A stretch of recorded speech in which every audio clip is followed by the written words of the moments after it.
The vast majority of people are not overtraining. If you're overtraining, what you're going to see is a pretty consistent decrease in your performance.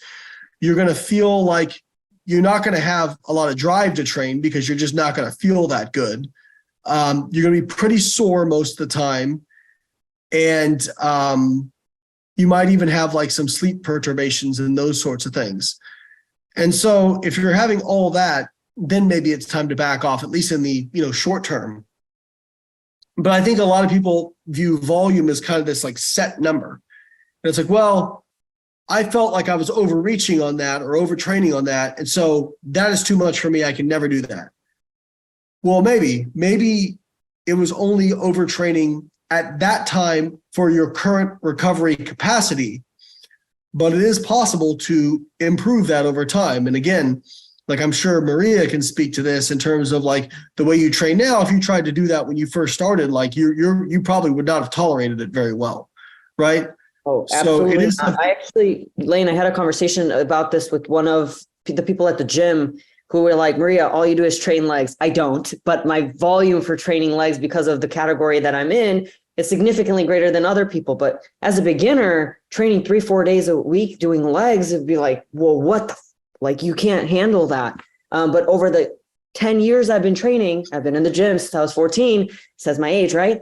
I've been training for 10 years. There's a certain level of, training intensity I can handle, volume I can handle, where I wouldn't throw that onto a beginner. And it really comes down to all of those variables. And it's very different with like where you started to where you are now, what your goals are. So I second that, what you were saying.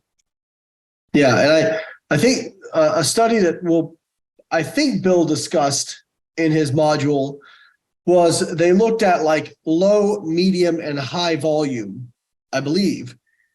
And they kind of saw like no real differences between groups. But the problem with some of these studies is you'll put people into the low volume group who were actually at a lower volume before they started.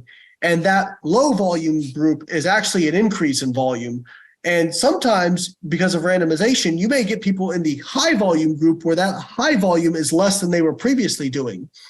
So they actually went back, reanalyzed some data and looked at, okay, if we stratify it into people who decrease their volume or increase their volume relative to what they were previously doing, they saw a trend for a pretty consistent effect of increasing volume seemed to improve hypertrophy and performance.